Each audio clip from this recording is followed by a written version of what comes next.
Hi Sagittarius, and welcome to your February reading. I'm going to take a look at the general messages available for you this month. I'll start out with some basic astrology. On February 1st, today we have the holiday of Imbolc.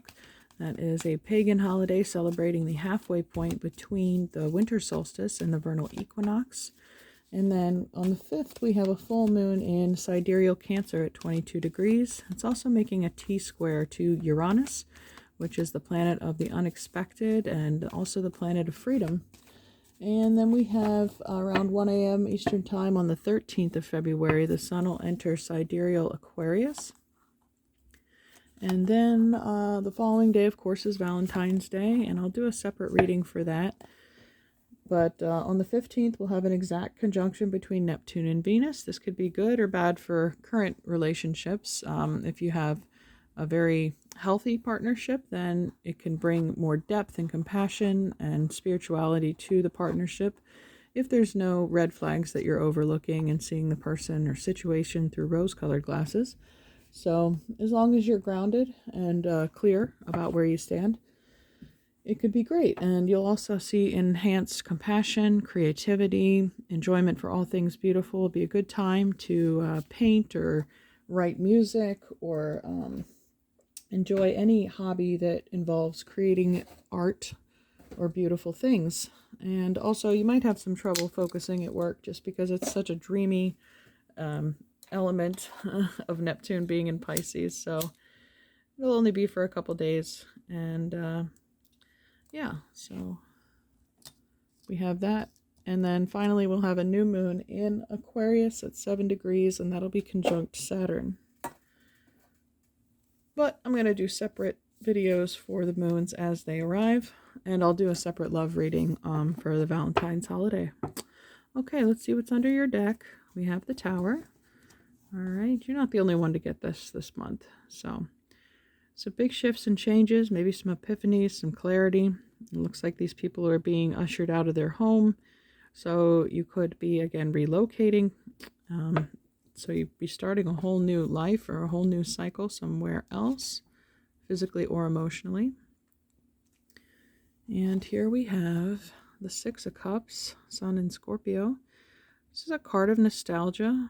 It's a happy energy. It's gratitude as well.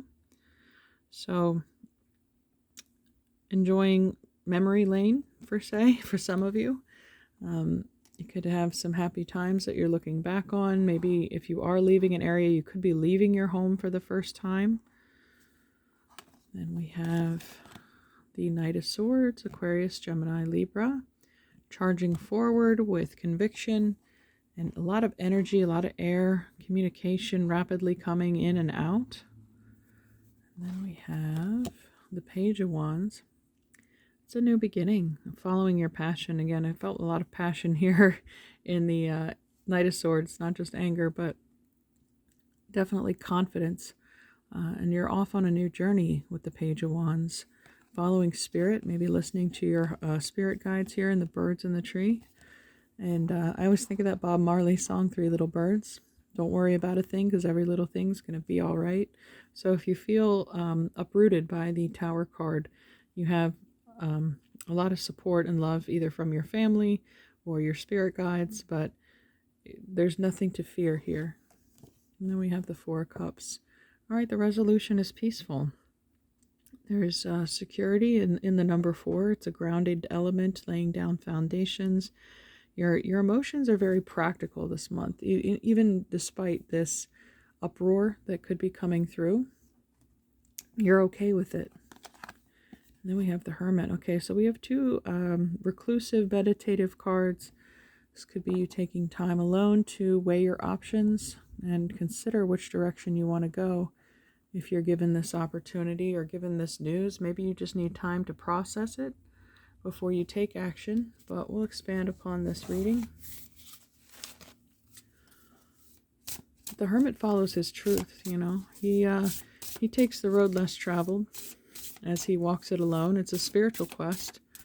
And the Four of Cups is that moon in Cancer vibe. It could be referring to around the time of the full moon in Cancer, when you get these offers, these calls, people wanting you to come into their direction or their life, and then you have to take some time to sit alone and decide what's best for you.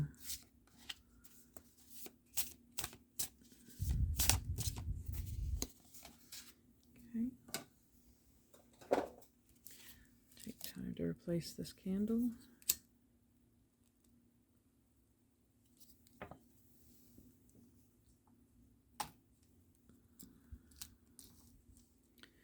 All right. See, underneath this deck we have the conjunction, a union, a merging, a coming together. So that's quite opposite of the Hermit energy and what I'm seeing here in the Four of Cups. It looks like you are deciding to join forces with someone or something. And we have House 4, cultural and family roots, home, peace, and comfort.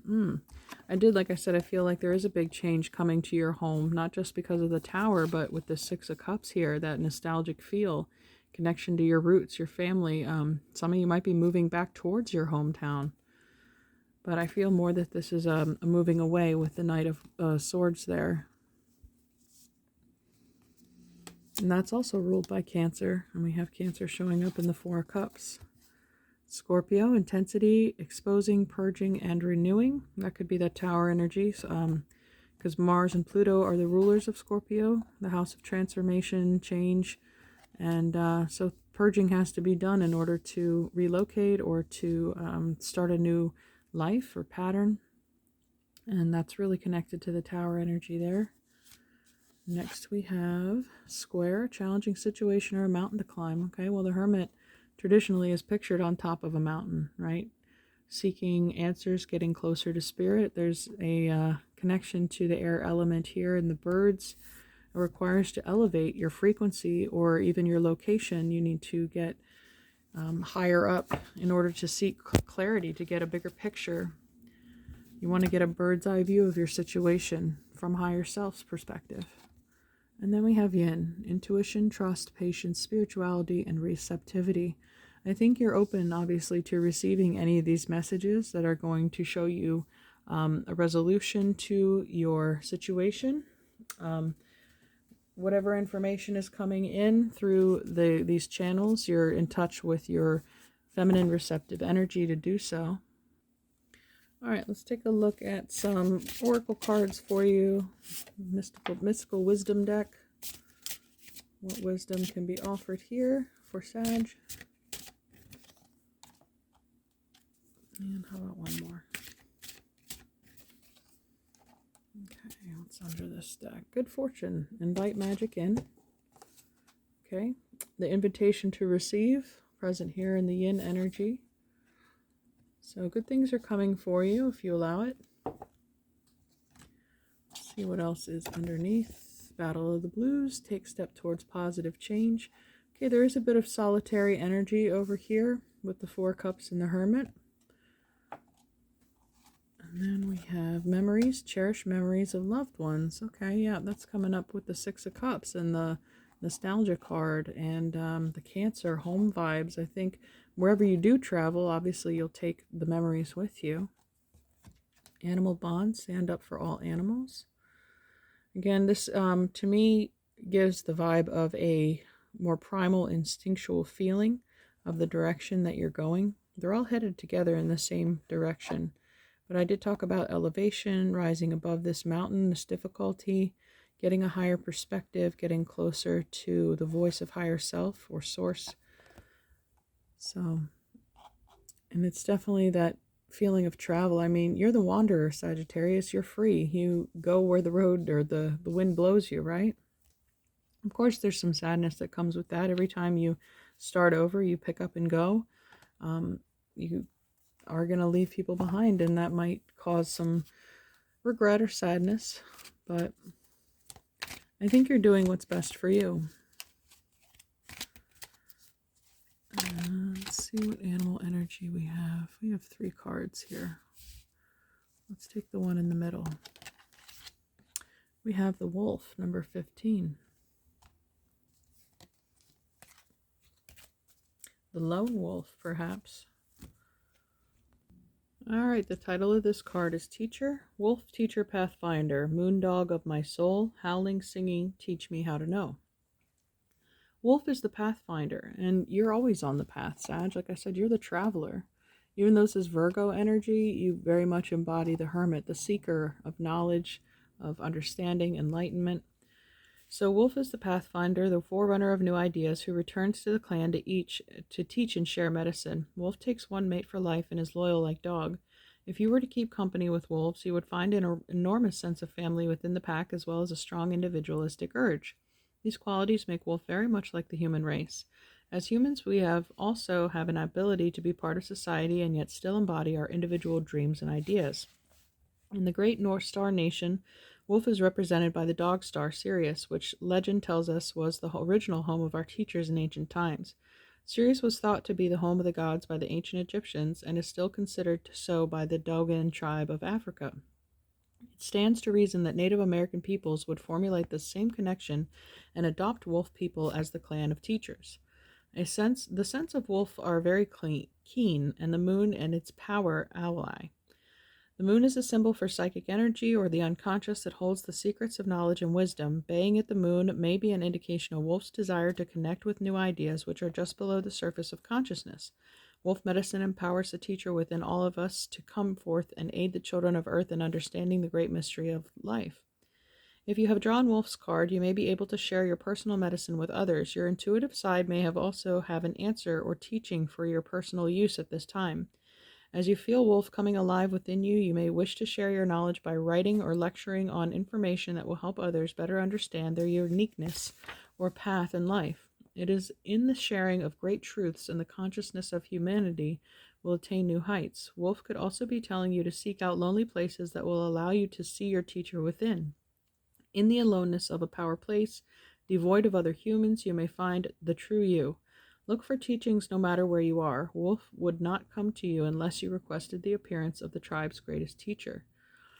Okay, so there's some lessons that you're learning about yourself, and that you're eventually going to teach others. There's this challenge here, this transformation. It's all part of your soul's evolution in order to become a greater teacher to others or to your family in life. Maybe someone in your family struggles with fear of stepping outside their comfort zone, and by being a leader or representative of that energy, you might inspire them to do the same, to stretch their knowledge, their experiences. Okay, let's see what your archetype card will bring you for the month.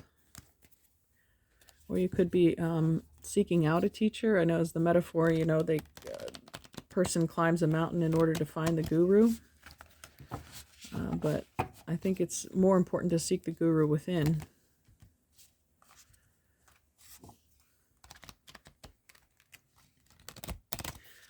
There is a strong emphasis on family connection here. As they said, Wolf is loyal to its clan, to its family. So you could be building up those positive traits within your family, again, by being its leader. Even if you're not physically going anywhere, you're expanding your knowledge and experience in the mental realm or spiritual realm. Okay. Let's see what your archetype card is for the month, Sagittarius. The fault line, number 49. Okay, well, that looks very similar. I know this has come up for me in past readings too, where I get the tower and the fault line at the same time. Obviously, this is a cracking of the earth. There's the cracking of the tower. And this even looks like lightning scars or a lightning bolt in the ground. Something is breaking apart here.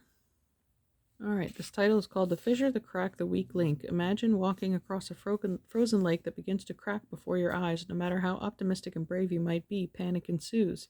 You become fearful and tense and long for stable ground. Such is the energy of the fault line. It's the energy of walking on eggshells, of precarious dynamics, of sensing what is ready to break open into chaos. It's likely this cracking open is overdue, as fault lines develop slowly and naturally from underlying elemental pressures.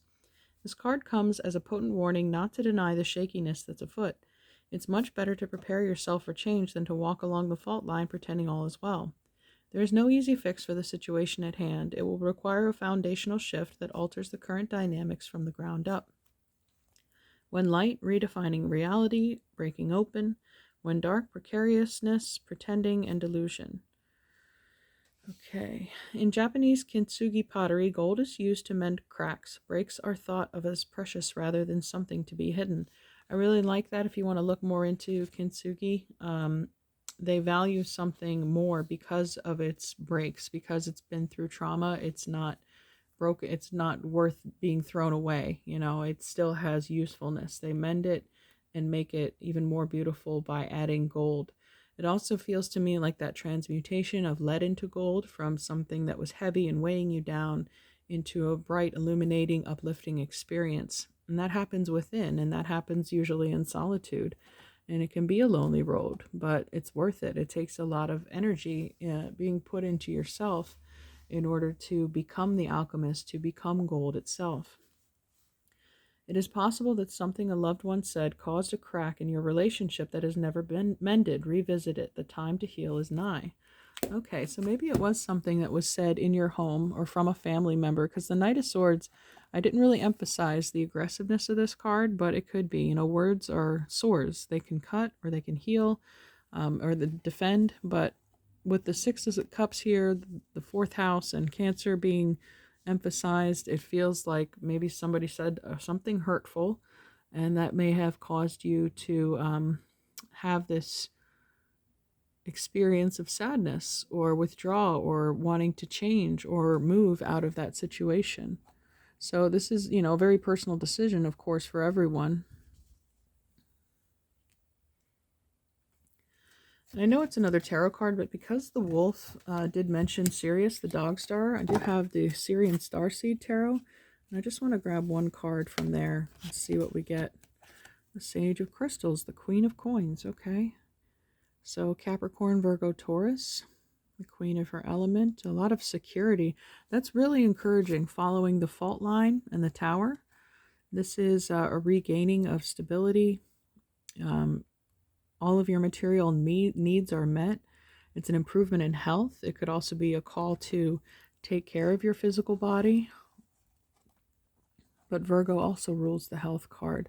So if something's bad for your health, physical, emotional, or otherwise, then perhaps it is a better decision to go into the direction of healing. Okay. Let's take a look at your Queen of the Moon Oracle for the month.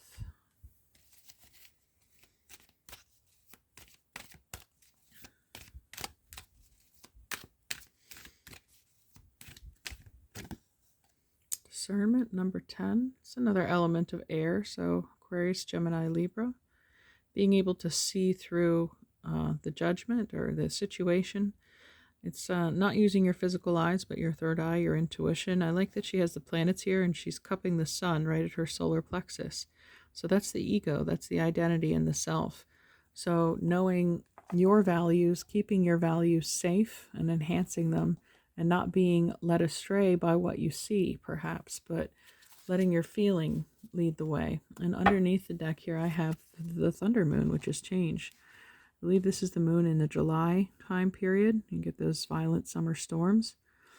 So more lightning here. It's a full moon too. So July is typically the season of Cancer. I get a feeling again around the July full moon, within a week of it. The Cancer full moon here, February 1st, 5th.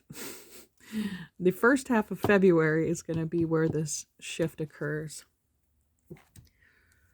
All right, let's read about discernment. And I mentioned rising above the clouds or rising up the mountain. Sometimes you have to go beyond the cloud line in order to get the clearest picture, the clearest view. So it gets a Queen of Swords vibe as well, going from the Knight of Swords to the Queen, having clarity and control over thought. Take care in your choices now. Look carefully and judge wisely. There may have been something difficult to see, something that has been obscured, but now it has been revealed to you. Examine it closely. I take my time to be accurate and precise in my discernment. When you get some years on you, hopefully the time you spend moving and choosing upon this earth brings you some kind of wisdom. Some of that wisdom will be bred of hindsight and perspective. All of us, if we engage in life, make good decisions and poor ones. Sometimes we make spectacularly bad ones. All of us get hurt, hurt others, learn, forget, fall over again, get up.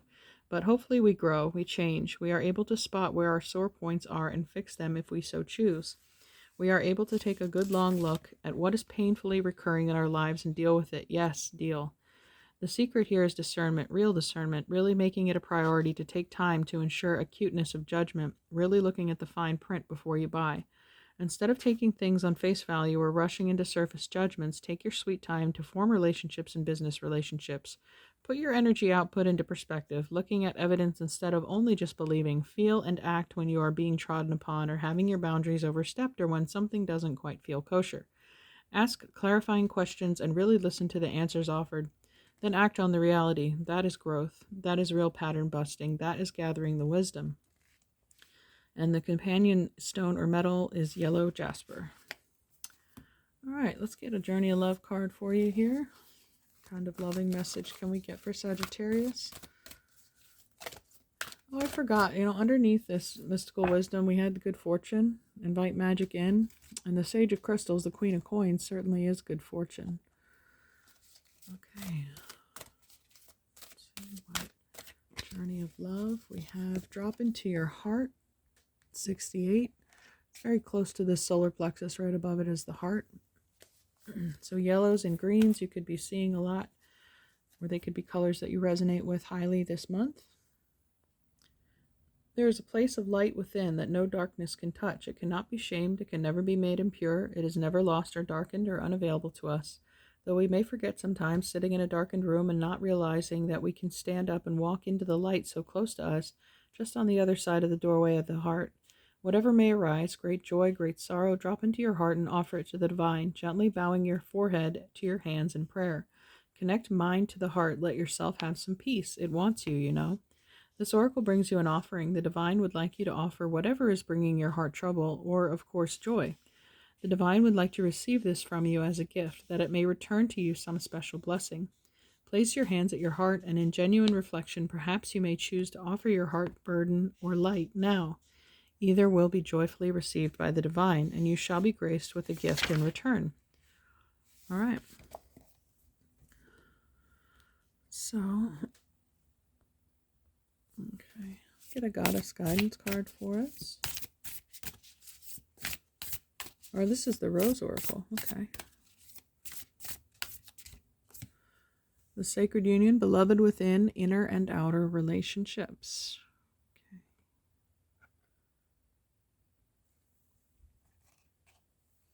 I think a lot of you are getting closer to your personal truth and getting more comfortable with it, gaining confidence surrounding it, and having the courage to pursue it or speak it.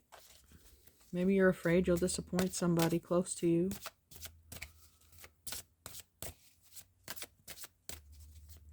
Okay, I'm going to get this. All right, Freya, bold. Unleash your adventurous side. Take risks and be daring. Yeah. Excellent. So, don't be afraid. There's nothing really to fear. Like the fault line said, better to be proactive about it than wait for things to crumble under your feet. So be bold and take action. You're a fire sign. You're no stranger to that yang energy. Okay, let's finish up with some angel cards for you.